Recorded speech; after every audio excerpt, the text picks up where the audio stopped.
Good morning, all. January the 19th. We're coming to you after yesterday's big sell-off, and we're seeing a lot of bounce, a lot of negativity out there. Just reading through social media, etc., it was the end of the world. We seem to be fairly orderly. We saw some good closes yesterday on the downside that we mentioned, the Russell being the main one.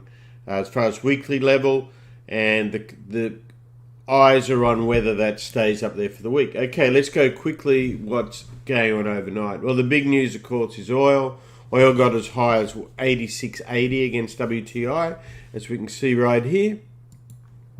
And we have come back somewhat at 85.92. So around 86, I believe this is like a 7-year high, I think. It's right up there anyway. We've come down to that breakup yesterday. We're looking at a 5-minute chart here, so we'll go back through these later. But we're sitting at minus 1.8 and 8.8. You can see it's done a full measured move from our high of 86.80 down to 85.80. Okay, let's have a quick look at Natty Gas, what it did overnight. Natty Gas, remember, it tends to go through these big sideways patterns and then moves back around to its next major move. So that's what's been going on. We had that big move up. Overnight, we got down to minus 2.8. The low here around just over 4.19, under 4.19, and we're trading at 4.25. So nice little lighter move there. We'll go again, just a quick update here. As far as the S&P goes, it was the end of the world yesterday, but what a bounce, right? So we got as low down here at minus 1/8, which was a great. If you remember, hopefully you guys are subscribed and getting our subscriptions and followed our overnight wrap. Like clockwork, 55.46 minus 1/8 here. We rallied all the way to plus 3/8.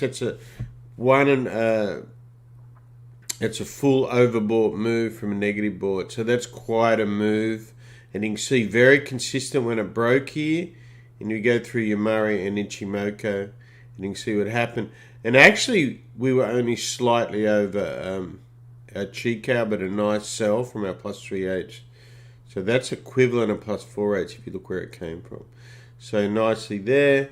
And let's have a look at that Russell we were talking about. Remember on the weekly, big bounce down there, and we have managed to get back over that. Quite the bounce is the IWM. Remember, we went through a trade we did yesterday on, we had puts in the IWM and vol was through the roof.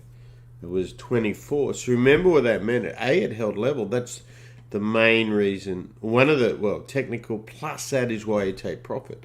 You can still be right and be wrong. And in fact, when you're right on this, obviously, that's where calls come in. That's a 40 handle bounce right there. So keep all that on board. Okay, let's look at the SPOOs overall here. Very quickly, we just looked at the 30 minutes here and the 5 minutes. You can see there, remember that break here.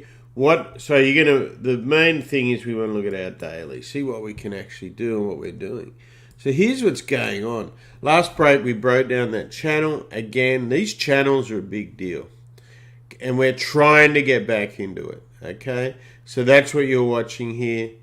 And it is a 7/8. So you're watching, it didn't quite get to that low here to create a double bottom from that entity. But it needs to get back into this channel. So let's look at this is from a bull point of view. Bear, obviously the opposite, and you wouldn't get bullish. You got this channel, then you got the Tenkan for those two factors. If we look at the 240, which is one of our favored price targets because it's a measure in between, what we simply did was we retested this breakup, right? You can see that, and in the 240, because of the faster time frame, we're back inside that channel. That's the same channel. Okay? So just keeping this nice and simple, use your technicals. And one more, we're going to look at the old weekly on the S&P. And the weekly, remember, this was the one thing that gave us the bull. The buy, sorry, it didn't. Gave you hope if you're a bull. So we held that weekly Cajun right there. Okay, so it gives you a good pictorial what's going on. Let's have a quick look at the old Nas. And the Nasdaq was the one that got wrecked yesterday. And look what's happened over from yesterday's close. We've had this steady bounce, 1, 2, and this massive 3. So that can be a C, right, or something bigger. Look what we did. We came back to this high.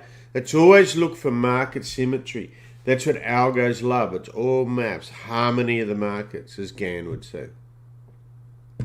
I do quite laugh every now and then I hear someone say Gann was a moron, and all this sort of thing. Gives you an understanding of what's going on in the market. Here's a perfect correction of that. We saw the opposite in reflection on the S&P, right? So here we have, again, keep these levels in mind. And you look to see what's actually holding. Well, 50 held here. So that's obviously going to be that. You see how the choppiness, and we re-gathered on the tank. But the shorter you go, that becomes more risk. So let's look at the NAS on a daily. So this is the one that got all the talk yesterday. So much weaker, isn't it? So what we got here was, from a bull point of view, you broke, very bearish, like failed. You got the tank and you're under the cloud, right? So that's what's above it to try and regather.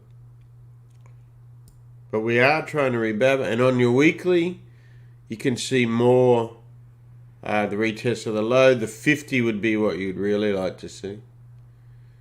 Okay. And here's another thing.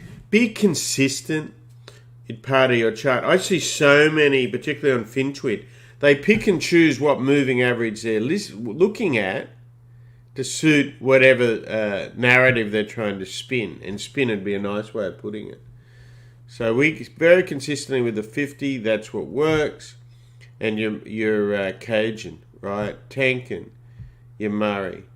Don't spit and choose with what may suit your narrative of bullish or bearish.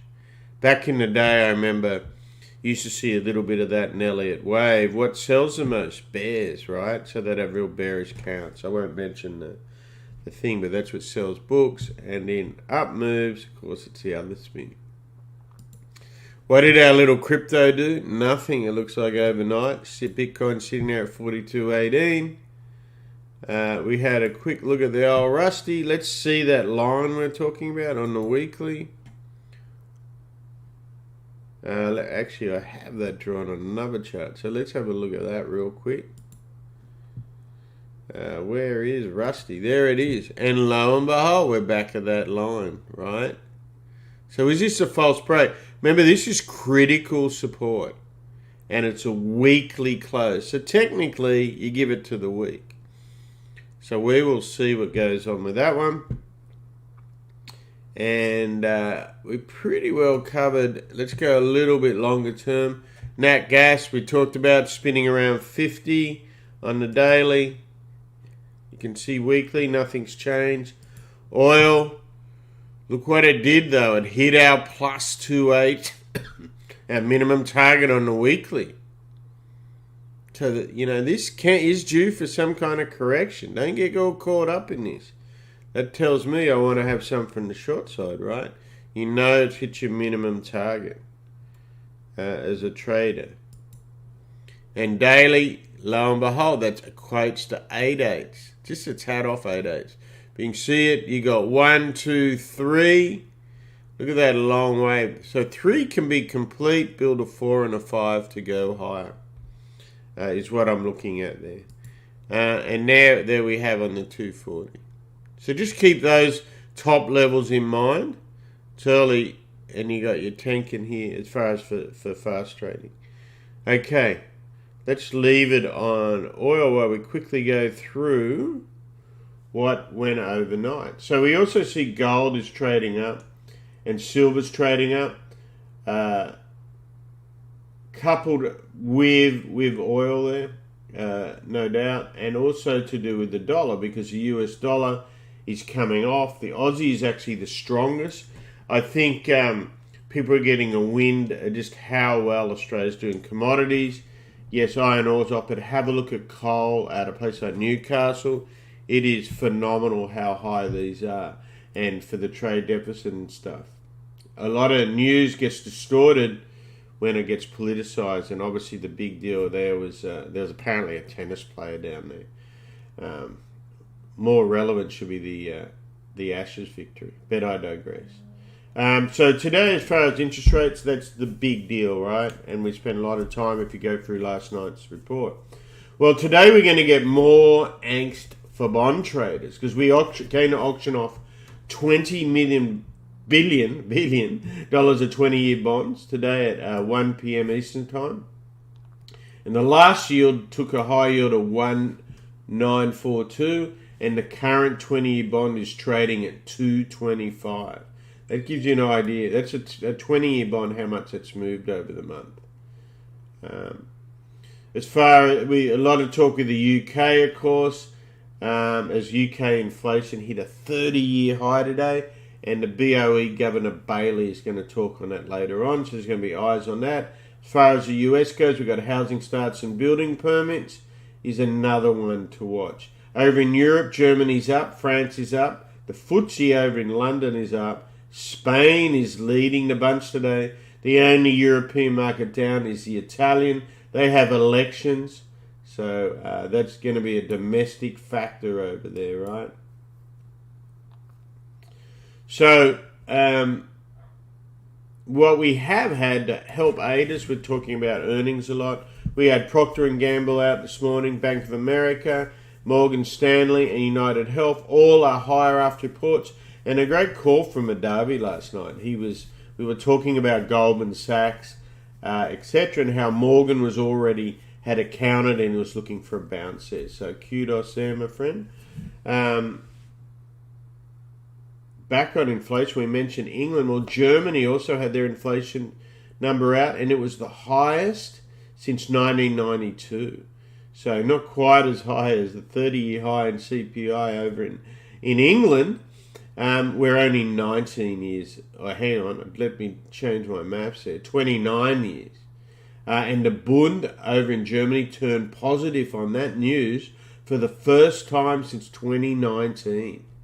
So, big move there from negative to positive. Let's hope the German government raised plenty of money in the negatives, some would think.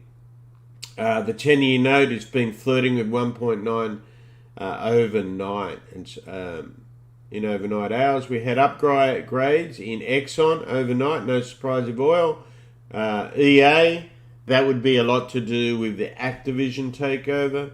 And downgrades in Lanier, the housing market, Cisco, Toll, another housing market, DHI, that's Dorton, another housing. So you see the theme there. Weekly mortgages are up 2.3%, with purchase applications up +8%.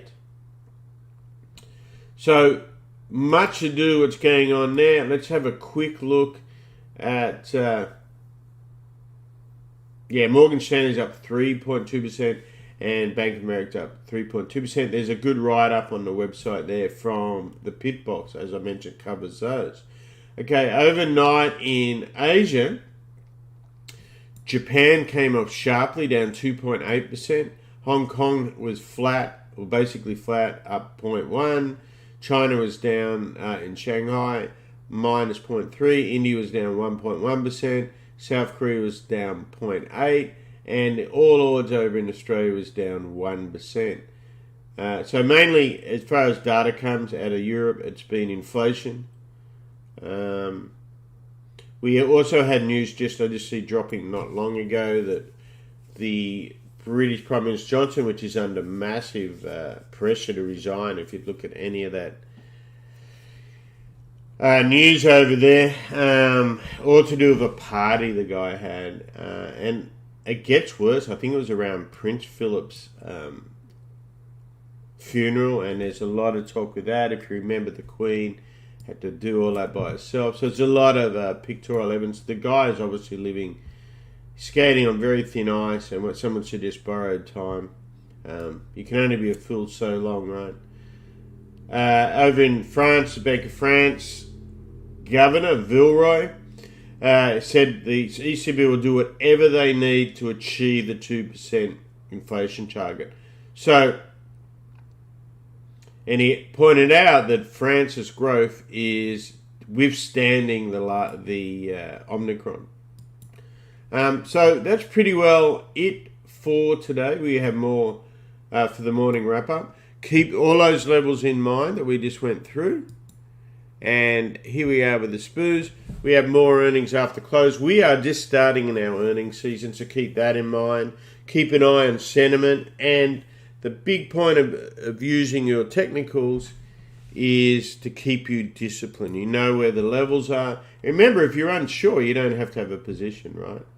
So good luck. Trade smart. Thank you for joining us. Like and subscribe. All that good stuff. Thank you.